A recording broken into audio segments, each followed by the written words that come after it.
for stopping by. I am Johnny Lambert, some Texans fan. Going to give you guys a little bit of a look into why is everybody so mad at Nick Caserio?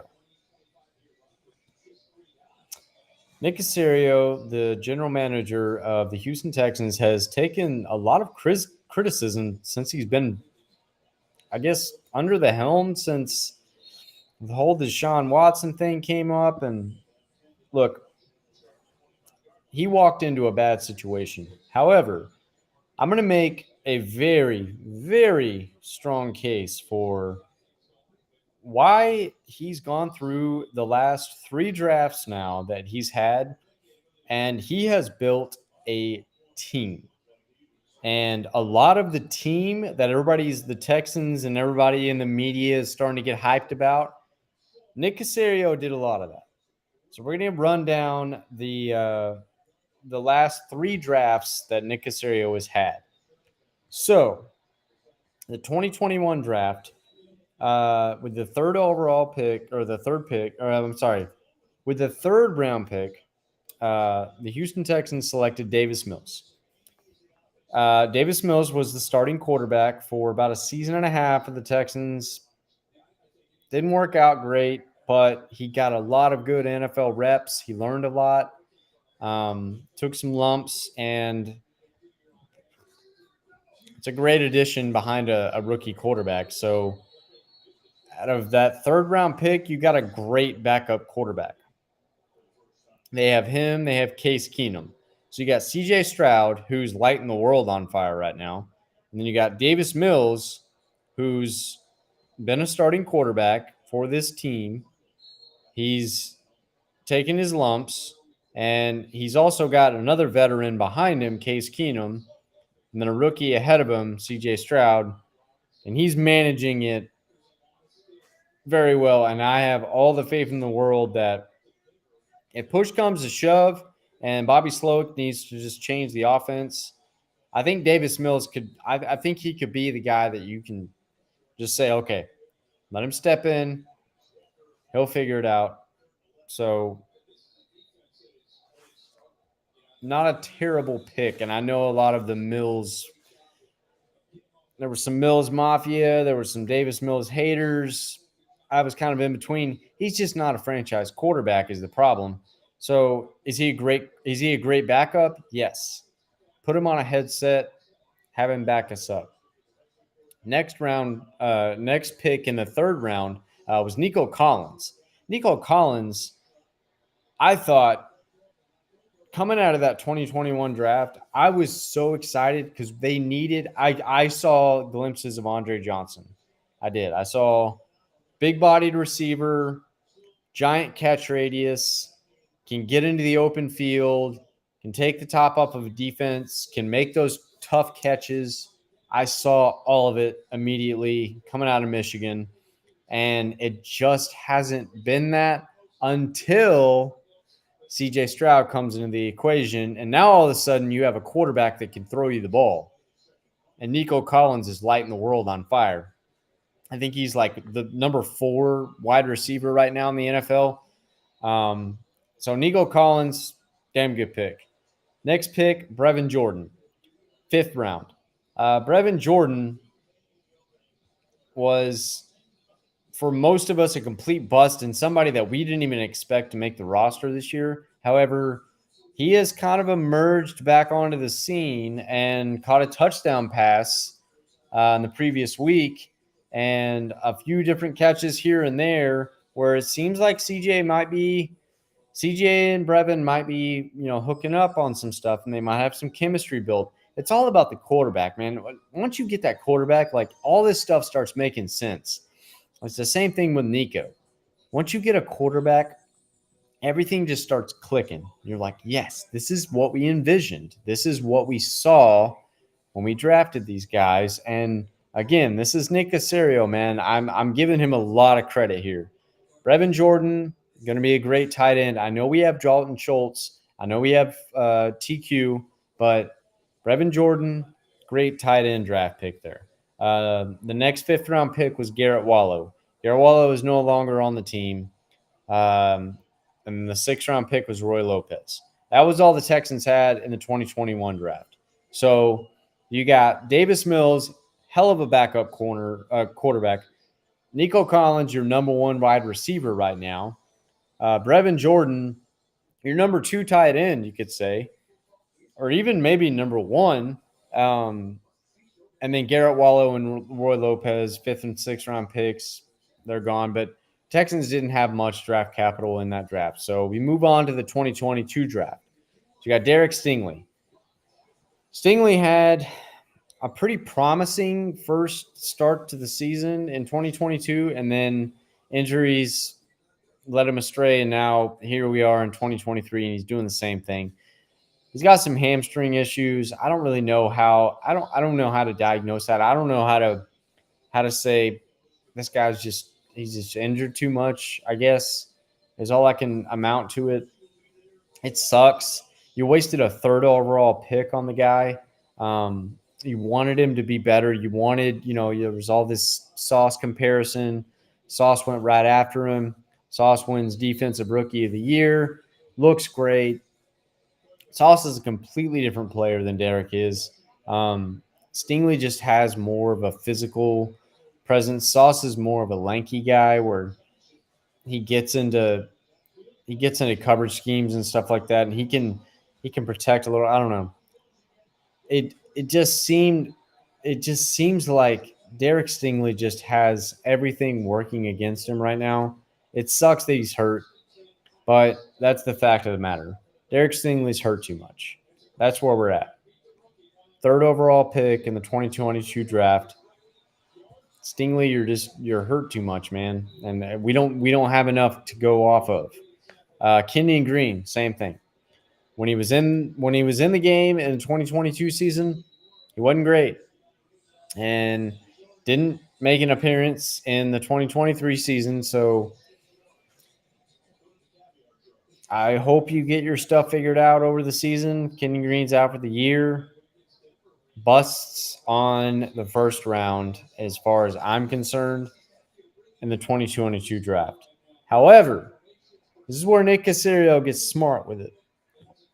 He takes Jalen Petrie, the safety, out of Baylor. And this guy is electric. And you've heard it from his teammates. You've heard it from even Jimmy Ward, who came over, who's a seasoned vet, 32-year-old seasoned vet from the San Francisco 49ers, comes over. He was just recently on the Richard Sherman podcast talking about Petrie is a guy that he's a dog. He's going to talk on the field. He's going to communicate. You don't have to ask him to talk in huddles. You don't have to ask him to be a leader. He's flying around the ball. Every play in the 2022 season, I saw a number 5 jersey around the ball. Every defensive play, there was a number 5 jersey. He just swarms to the ball. And that's exactly D'Amico's mantra, swarm. Jalen Petrie fits perfectly into that. And honestly, if D'Amico had been here last year, I still think they would have taken Jalen Petrie. And I think that would have been Jalen Petrie would have been his top freaking pick, maybe even over Derek Stingley. I don't know. But that guy is electric, and he is a team leader. After that, in the 2nd round, you got John Mechie. Unfortunately, John Mechie got diagnosed with leukemia, a low-grade leukemia, cancer. He fought through that last year and came back, and it was a great story, and everybody's happy that something like that could happen in the NFL, that someone can go through something like that and come back from it. It's a great story. Like it really is a testament to who John Mechie is as a person. And just speaking from somebody I've dealt with family members that have gone through cancer, it's not an easy thing. It's not an easy process. But to come back from that, get back in physical shape through the offseason and come back on the field, the man's a warrior, and he's got that in him. It was a great pick. It's a little, unfortunate that he wasn't able to be on the field last year, but he's on the field this year. He's already made a few catches, hooking up with CJ Stroud. So I have no arguments against the John Mechie pick. Sorry, I'm getting my bearings here. Great pick. He will be a very, very reliable wide receiver on the back end. Behind, you got Nico, you got Robert Woods, you got Tank Dell, you got John Mechie. Third round pick, Christian Harris. Christian Harris has been a starter. He started the last part of the season last year. Was banged up a little bit in the middle of the season. Started at the end of the season. Played pretty well. He's grown a lot. Not a super vocal guy. He's probably not going to be. But that's one of those linebackers that I think he can mold into a really good, like, weak side linebacker. You still got Blake Cashman. You still got Denzel Perryman. You still got him. We'll talk about the rest of the linebacking core, but Christian Harris is a very good piece in a very young team. And this team is young. And so far, we're talking about Petrie is a starter. Jalen Petrie is a starter. And this is only a draft removed. So we got 2 starters so far. Stingley and Kenyon Green, we could have counted. They're injured. They're going to be injured. We got to rip them off. So it could have been 4. And then Nico Collins. So it could have been 5. So far we have 3. We have 3 starters, 3 current starters on the Houston Texans roster from the last 3 drafts. And then you got Dameon Pierce. And they really caught a diamond in the rough here. It hasn't gone so well in the early go of the 2023 season. Dameon Pierce has been behind a line that's an offensive line that's just been banged up. They figured it out over the last 2 games to where they're letting CJ get the ball out on time. And Dameon Pierce had some really great runs against the Pittsburgh Steelers last week. So there's promise. There's something coming. Last year, he could have easily broken 1,000 yards. He got injured in that game against the Dallas Cowboys. I think it was week 14, week 13, week 14. And was at like 936 or something like that. So could have easily eclipsed 1,000 yards. But a guy that obviously all you fantasy guys out there know, Dameon Pierce is the truth. And he's going to get carries, and he'll figure it out.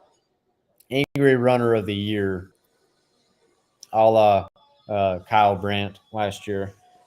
I have no worries there. Great pickup in the 4th round. 4th round draft pick. Behind him, you got Thomas Booker. Thomas Booker is, I think, on the practice squad still, so he's still on defensive tackle. Smart guy. Went to Stanford.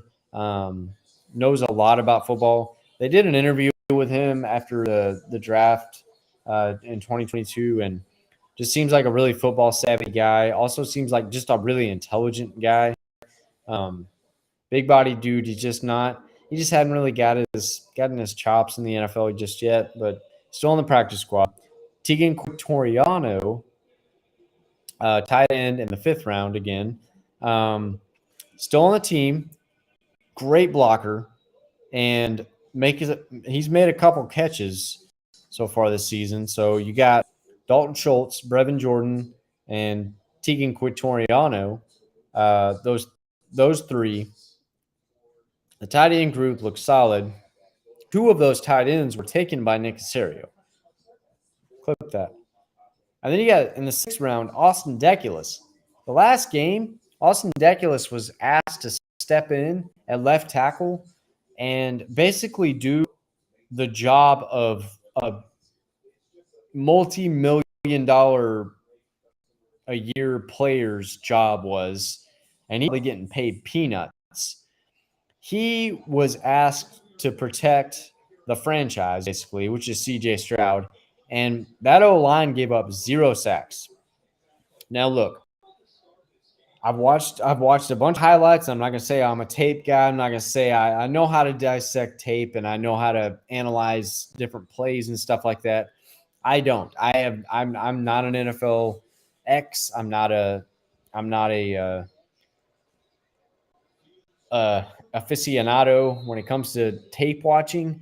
But I will tell you, when I watched the way the pocket looked when CJ Stroud was throwing the ball, I saw no problems other than maybe a couple instances where CJ had to scramble out to the right side from Austin Deculus, and there were 0 sacks given up when he started at left tackle. He was on the practice squad to begin with. They elevated him, and he stepped in and he showed out, man. So again, 6th round on to the 2023 draft. Second overall pick, draft your guy, your man. The one who is him, CJ Stroud. You got him. You got the guy. You know it immediately. You feel it in your bones. I will be completely honest, and you guys can go back and watch. I was a Bryce Young. Types are saying the same thing.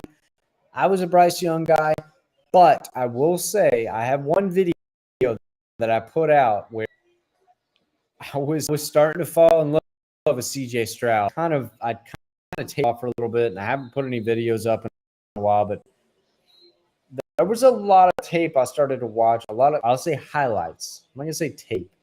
There's a lot of highlights I started to watch of CJ Stroud, and the way he releases the ball, he just flicks the ball. He doesn't cause too much chaos. It seemed like Bryce was always he was in so much chaos. He had to play. CJ doesn't do that. He'll control the pocket. He'll flick the ball out if he needs to. He doesn't need to, he'll run. If he doesn't need to, he'll get sacked. If he doesn't need to, he'll throw the ball out of bounds. Whatever the case may be, he's not making stupid decisions, and he's not trying to overextend plays. I'm okay with extending plays, just don't overextend plays and turn them into craziness that just leads to losses in the end of it. So you got your guy, 2nd overall pick. Then you back it up, trade up from the Cardinals, and draft Will Anderson. Now you got a staple at quarterback. You got a staple at edge rusher. And this is a whole new ball game. It's a whole new. Not to mention you got D'Amico Ryans in the building. You got Bobby Slowick in the building. And then you get Juice Scruggs in the 2nd round, who unfortunately has been injured, but is coming back hopefully after this week. He was supposed to be off of IR this week, but they say he's going to be out this week. So we'll see what the O-line makeup looks like. And then a 3rd round, you get Tank Dell, who CJ Stroud reportedly and Tank Dell have said they were texting each other. They were texting the Texans saying, take me.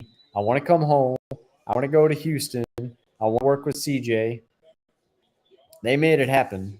And now you got a dynamic little move maker backfield. Do all those motions, do all those things in the slot, do all those things even on the outside.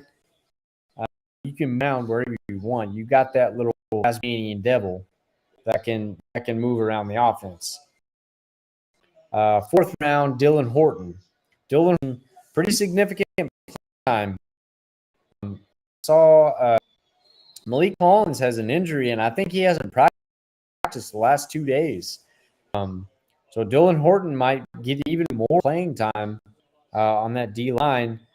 And then you took in the 5th round Henry Toto, who is the Mike linebacker. He's the leader of the defense as a rookie. it's kind of the same thing when you look at on the offensive side. You got on the mic, you got CJ Stroud. On the defensive side, you got a rookie, Henry Toe, who's up, man. He's made a lot of great tackles. He's hit some bad gaps. He's made some misses. They're struggling in the rush defense. Run defense is going to be tough, man. That's where the Texans are really going to have to buckle down and figure something out. But overall, it seems like D'Amico's trying to groom Henry Toto to be that key Mike linebacker. And that was a fifth-round pick.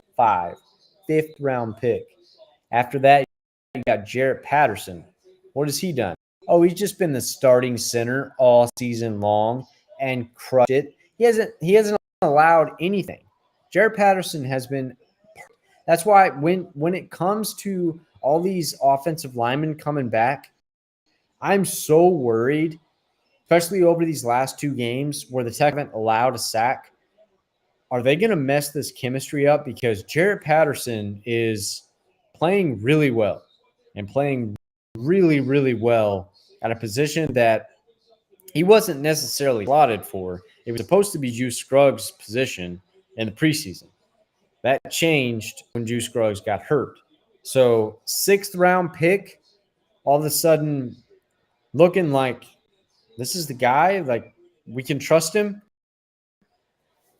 It's a pretty damn good sixth-round pick. And then in the round, we got Brandon Hill. I think Brandon Hill was released, and I don't even know. He may have been brought back on the practice squad, but he was a safety that the Texans drafted in the seventh round. One of those kind of – I'm sure Brandon Hill's a great guy, but probably not a great pick. But look, you look at the last three drafts that Nick Caserio has had, and we had a lot of criticism on him, but Nico Collins is a dog. Brevin Jordan's starting to show up. Jalen Petrie is one of your defensive captains. John Mechie's starting to come out. Christian Harris is another guy that you have a lockdown linebacker. Damian Pierce is a guy that can just absolutely get you yardage from a running back and be your bell cow. And then you got Devin Singletary up. Austin Deculus has stepped in, even when he had a bad preseason game, and just looked great. CJ Stroud is your guy. He's your franchise quarterback. He is him. Will Anderson is a wrecking machine on defense. Even though the stats don't show up, you can see it you can see it when you turn on his highlights. You can see him winning pass rush situations, and you can also see him blocking field goals. Juice Scruggs, great prospect. We'll see where that goes. Tank Dell, one of your top wideout options right now. Henry Toto is your leading linebacker, your Mike linebacker. Jarrett Patterson, again, we already went over that. And, I mean, all the Nick Caserio haters, shut the fuck up. Chill out. Chill out. This guy knows what he's doing, especially when you look at the left guard position. Because Kenyon Green, and they already said it, Kenyon Green had some issues earlier last season, and then it built into the offseason, and then they didn't know if he was going to be ready to go in the preseason. So what does Nick Caserio do? He goes out and he drafts two different players that can play center and guard. Two different options. And then he picks up Josh Jones, Kendrick Green, and Boker, whatever his name is. He hasn't really seen any time yet. And then you still got Michael Dieter. Nick Caserio knows what he's doing. So all you haters out there, chill the hell out. Nick Caserio knows what he's doing. And D'Amico Ryans is going to coach these guys into whatever the situation may be. He wants guys out there that know the scheme, know how to play. Same with Bobby Slowick. Same with Chris Strausser, the offensive line coach. Same with every aspect of this coaching dynamic that D'Amico has. They're going to put the players out there that he knows are going to make the best plays and get these guys a win. And I'm loving it, man. We're riding at the Texans high. Couldn't love it anymore. Thank you guys so much for stopping by again. I am some Texans fan, Johnny Lambert. And make sure and like and subscribe down low. And I will see you guys on the